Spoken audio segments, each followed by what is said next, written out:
Hong Kong के एक पुराने बाजार में जहां हर तरफ खिलौनों की दुकानें, अजीब अजीब वस्तुएं और रहस्य छुपे होते हैं, वहीं पर एक ऐसी डॉल बनाई गई जिसने कलेक्टर्स का ध्यान अपनी तरफ खींच लिया।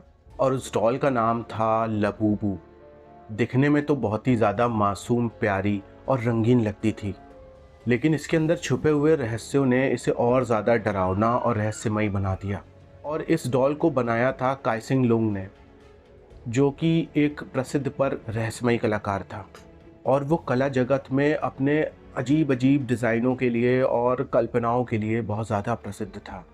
कहा जाता है कि इस लबूबू डॉल को बनाने के लिए उसने नॉर्डिक लोक कथाओं, जापानी आत्माओं और दक्षिण पूर्व एशिया तांत्रिक परंपराओं का अध्ययन किया था। कई लोग कहते हैं कि काइसिंग ने इस डॉल को बनाने से पहले कई रातों तक जागकर अध्ययन किया था और आत्माओं से इस डॉल को बनाने की प्रेरणा ली थी।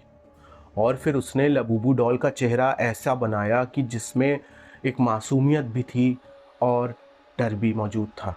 उसकी बड़ी बड़ी आंखें, जिनको देखने पर लगता कि जैसे वो आपके अंदर ही झांक रही हो।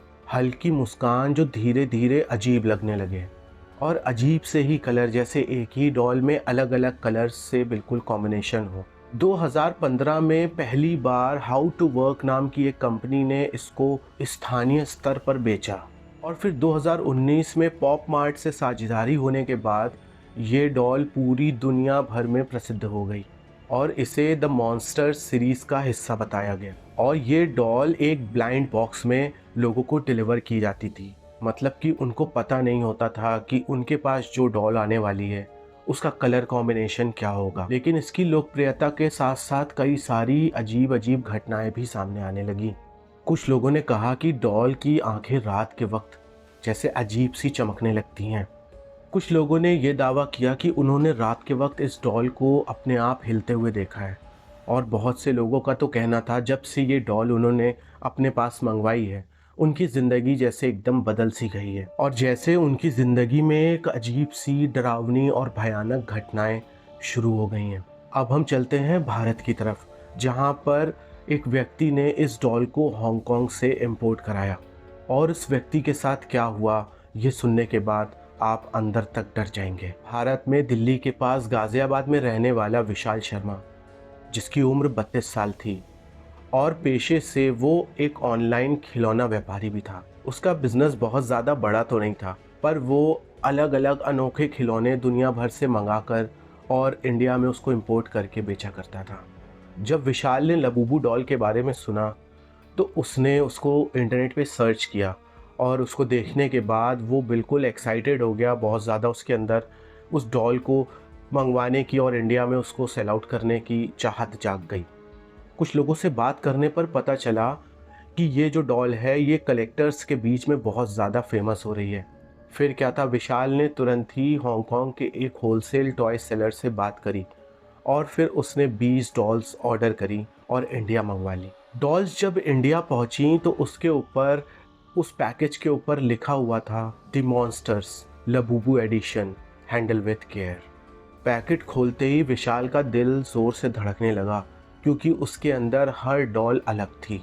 कुछ में नुकीले दांत, कुछ में अजीब से पंजे और कुछ में जैसे चमकती हुई आंखें। पर उन सारी डॉल्स में एक बात बिल्कुल कॉमन थी कि वो जैसे उनकी आंखों से बिल्कुल जिंदा सी लग रही थी। विशाल ने उस डॉल को देखा और हंसते हुए बोला कि अरे यार, ये तो बिल्कुल किसी हॉरर मूवी की डॉल लग रही है। पर विशाल को नहीं पता था कि इन डॉल्स को मंगवाने के बाद अब उसकी ज़िंदगी पहले की तरह सामान्य नहीं रहेगी। डॉल्स आने के बाद विशाल ने अपनी शॉप में उन डॉल्स को रख दिया, और रखने के बाद वो अपने घर चला गया। घर जाने के बाद उसको बिल्कुल अजीब सी बेचैनी होने लगी, जैसे उसको कुछ अच्छा नहीं लग रहा था। एक डर, एक उलझन, अजीब सी चीज़ें, जैसे उसको कोई देख रहा हो, उसके घर में कोई मौजूद हो। विशाल को रात भर नींद नहीं आई, और इसी बीच उसने अपना फ़ोन उठाकर उसकी शॉप में लगे सीसीटीवी कैमरे को ऑन किया। अपने फ़ोन में उस सीसीटीवी कैमरे का जो फुटेज वो चेक करने लगा, और उसकी नज़र पड़ी उन्हीं लबूबू डॉल्स पर। उनमें से एक डॉल खुद ब खुद जैसे हिली हो। ये देखने के बाद विशाल की धड़कनें बहुत तेज़ हो गईं। और उसका दिमाग अब ये काम नहीं कर रहा था कि ये डॉल अचानक से हिल कैसे गई। और फिर उसके बाद काफ़ी देर तक उस सीसीटीवी रिकॉर्डिंग को देखने के बावजूद उस शॉप के अंदर फिर कोई भी हरकत नहीं हुई। तो विशाल ने सोचा शायद आज उसको नींद नहीं आ रही है, उलझन है, घबराहट है, तो इसकी वजह से उसको ऐसा फील हुआ होगा बस। अब ये सारी चीज़ें, ये सारी घटनाएं शुरू हो चुकी थी विशाल के साथ। एक रात विशाल जब सो रहा था तो उसको जैसे किसी के फुसफुसाने की आवाज़ आई। उसने उस आवाज़ पे जब ध्यान दिया तो उसको लगा कि शायद बाहर से किसी की आवाज़ आ रही है। लेकिन थोड़ी देर बाद उसको ये महसूस हुआ कि ये आवाज़ तो उसके कमरे में जो लगा हुआ दरवाज़ा है उसके पीछे से आ रही है, और जैसे कोई फुसफुसा के कह रहा हो, विशाल, खेले? ये आवाज़ सुनने के बाद विशाल बहुत ज़्यादा डर जाता है और वो जाके घबराते हुए अपने उस रूम के दरवाजे को खोलता है। दरवाज़ा खोलने पर सामने कोई भी नहीं होता, लेकिन वो आवाज़ अभी भी वहीं पे होती है, जैसे कोई इस फुसफुसाहट के साथ उसके आसपास, उसके चारों तरफ घूम रहा हो। अब ये सारी चीज़ें होने के बाद विशाल के दिमाग में जैसे अचानक से ये बात क्लिक कर गई कि हो ना हो ये सारी घटनाएं तभी से स्टार्ट हुई हैं जब से मैंने ये रहस्यमयी लबूबू डॉल्स हांगकांग से इंपोर्ट करी हैं, और कहीं इन डॉल्स की वजह से ही तो मेरे साथ ये सारी चीज़ें नहीं हो रही। वो तुरंत अपने फ़ोन को उठाता है और अपने ऑफिस का सीसीटीवी कैमरा ऑन करता है, और वो उस लाइव फीड में देखता है कि एक लबूबू डॉल की आंखें बिल्कुल जैसे लाल हो गई हैं और वो जैसे कैमरे की तरफ ही देख रही है, और धीरे धीरे उसकी जो मुस्कान है वो और ज़्यादा चौड़ी होती चली जा रही है और उसके दांत जैसे और ज़्यादा साफ दिखने लगे हैं। और ये सारी चीज़ें देखने के बाद विशाल हक्का बक्का था, वो बहुत ज़्यादा डर गया था। वो ये पूरी तरीके से समझ चुका था कि उससे बहुत बड़ी गलती हो गई है इन डॉल्स को मंगवा कर। और अचानक से ही वो कैमरा जैसे ख़राब हो जाता है और लाइव रिकॉर्डिंग बंद हो जाती है। ये सारी चीज़ें होने के बाद विशाल बहुत ज़्यादा डर गया, और अगली सुबह होते ही विशाल अपनी उस शॉप में गया और जाके सारी चीज़ें चेक करी। पर सारी डॉल्स अपनी जगह पर बिल्कुल सही तरह से रखी हुई थी, जैसे पहले उसने रखी थी। किसी भी तरीके का कोई बदलाव उसको नहीं दिख रहा था। कैमरे को चेक करने पर कैमरा भी एकदम ठीक था, ऐसी कोई दिक्कत नहीं थी। अब विशाल ने सोचा कि मुझे इस चीज़ के बारे में और ज़्यादा गहराई से इन्वेस्टिगेट करना पड़ेगा। तो उसने अपनी उस शॉप के अंदर और ज़्यादा कैमरे बढ़वा दिए। 4 से 5 कैमरे उस पूरी शॉप में उन डॉल्स के ऊपर बिल्कुल हाईलाइट करके उसने लगवाए। दरवाजे से लेके हर एक शेल्फ तक सब अब उसकी नज़र में था। और उस रात फिर विशाल अपने घर पे बैठ के अपने फ़ोन की स्क्रीन पर उन सीसीटीवी कैमरे की फुटेजेस को देख रहा था। रात के 1:30 बजे तक तो सब कुछ ठीक था, लेकिन फिर अचानक से ही उन डॉल्स के अंदर हरकत होने लगी। वो डॉल्स जैसे एक दूसरे की तरफ घूम जाती और एक दूसरे को देख के अपने नुकीले दांतों को, अपने मुंह को खोल के ज़ोर ज़ोर से जैसे हंसती, अपने नुकीले पंजों को हवा में उठाती जैसे वो किसी को इशारा कर रही हों। उनकी आंखें लाल हो जाती और चमकने लगती। ये सारी रिकॉर्डिंग देखने के बाद विशाल ने जल्दी से वो रिकॉर्डिंग अपने फ़ोन में सेव कर ली, ताकि अगले दिन वो लोगों को ये चीज़ दिखा सके।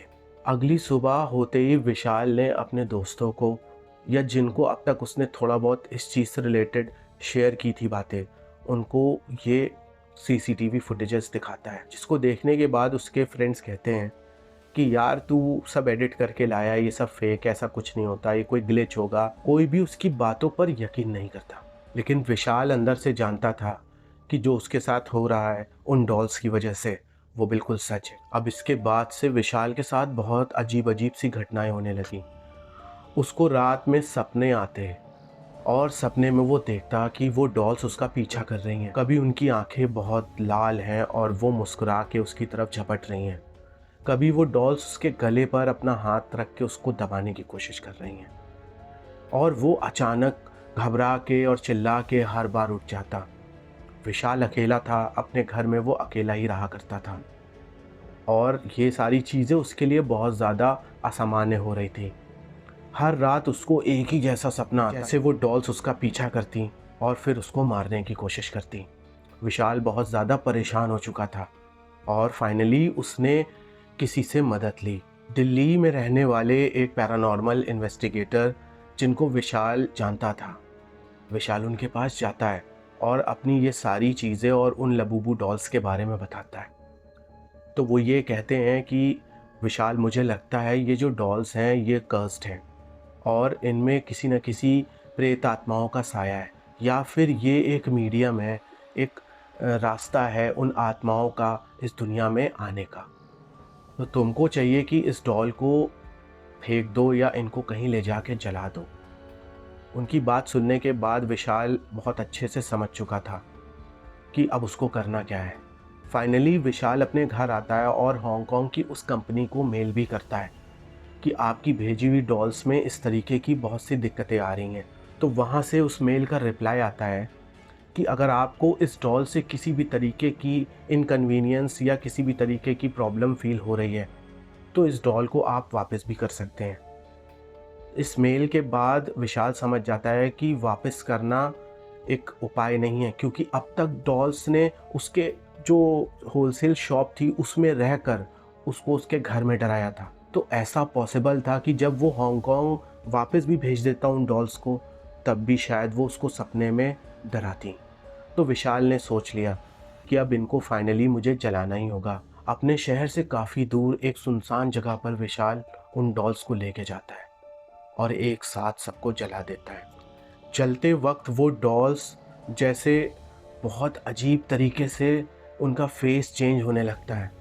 वो जो प्यारी सी मुस्कान उन डॉल्स के चेहरे पे होती है, अब वो एक शैतानी हंसी और एक अजीब सी मुस्कुराहट में बदल जाती है। उनकी आंखें और ज़्यादा धड़कने लगती हैं और लाल हो जाती हैं। विशाल ये सारी चीज़ें देख रहा होता है, अंदर से बहुत ज़्यादा डरा हुआ होता है। लेकिन फाइनली वो डॉल्स जल के राख बन जाती हैं। अब विशाल अपने घर आता है, लेकिन इस रात भी उसको सेम सपना आता है। वो फिर उन पैरानॉर्मल इन्वेस्टिगेटर्स से जाके मिलता है और उनको सारी चीज़ें बताता है। तो वो ये कहते हैं कि वो डॉल्स उन्होंने तुम्हारे दिमाग पर, तुम्हारे दिल पर एक असर छोड़ दिया है और वो धीरे धीरे ही ठीक होगा। और ऐसा होता भी है।